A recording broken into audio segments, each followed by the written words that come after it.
Yang jelas, Jakarta dalam hal ini tetap memberikan pelayanan yang tidak berkurang.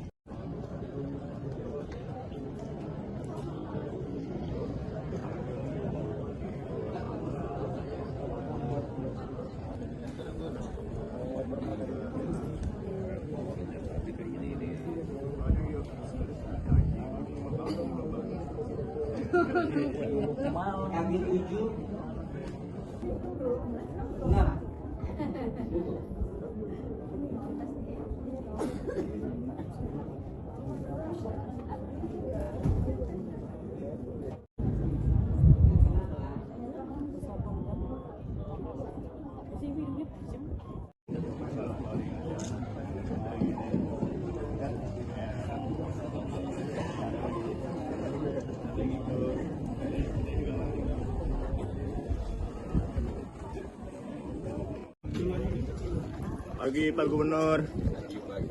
Sehat Pak. Assalamualaikum. Salam.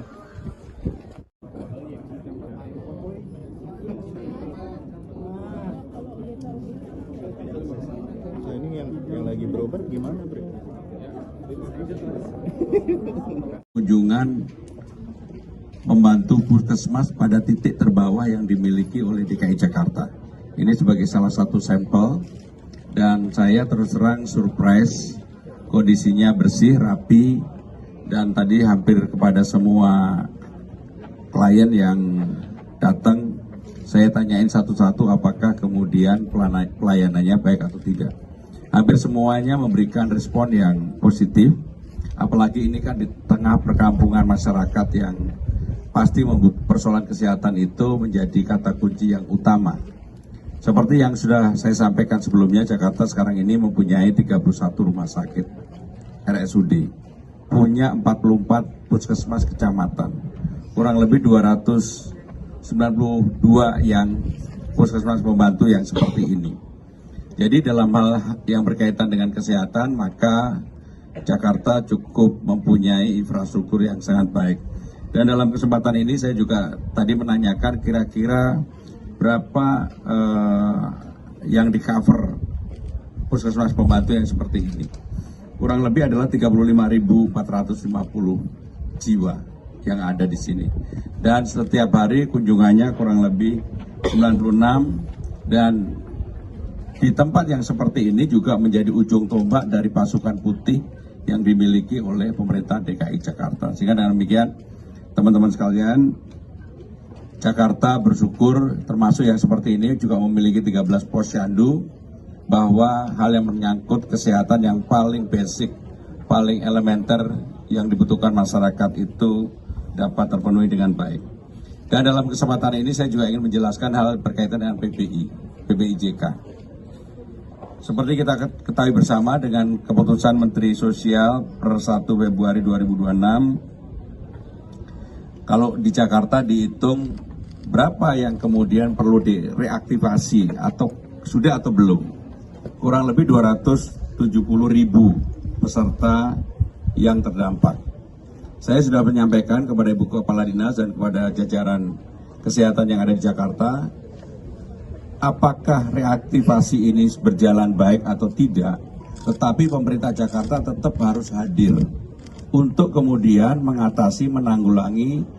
Kalau masyarakat yang katakanlah dari 270.000 itu terkena, pemerintah Jakarta harus memberikan pelayanan yang sama, tidak ada berkurang, termasuk untuk penyakit-penyakit yang berat yang diderita oleh masyarakat, dan juga kalau harus rawat inap, cuci darah, operasi katarak, layanan rutin lainnya, sehingga kita akan tetap lakukan.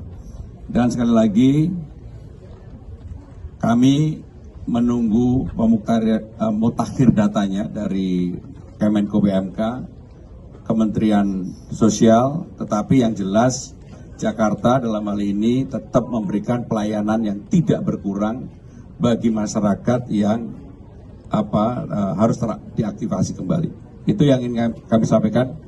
Kalau ada pertanyaan, kami persilakan. Kita itu tetap akan meng-cover itu, karena Jakarta punya ruangnya. Untuk itu ada yang disebut segmen PUBP, Pemda, peserta bukan penerima upah dan bukan pekerja yang didaftarkan oleh pemerintah daerah. Jadi tetap akan di-cover di sana. Jadi siapapun yang kemudian misalnya belum teraktivasi, Jakarta akan memberikan pelayanan yang sama. Yang lainnya? Cukup? Untuk reaktivasi tadi Pak, masyarakat ikut dibantu bagaimana nanti dari Dinas Kesehatan sendiri? Silakan Bu Kadis.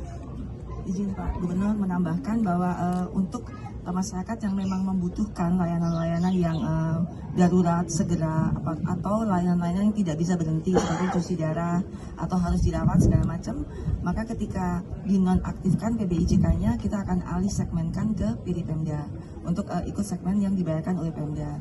Tetapi kalau tidak emergensi, maka kita akan bantu untuk melakukan reaktivasi kembali PBIJK-nya.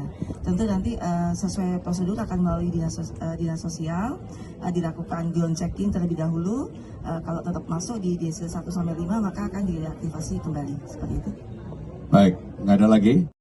Prosedurnya tetap pengaktivasian sebetulnya bisa dilakukan di puskesmas karena Jakarta sudah UHC, sebenarnya sudah universal health coverage-nya sudah di atas 99%. Jadi ketika memang betul-betul membutuhkan layanan emergensi, rumah sakit bisa langsung berkoordinasi dengan puskesmas tempat domisili yang peserta dan reaktivasinya atau alih segmennya bisa dilakukan langsung di puskesmas. Tetapi kalau untuk kondisi sekali lagi ketika bukan emergensi, maka ada mekanisme lain bisa dilakukan reaktivasi melalui dinas sosial.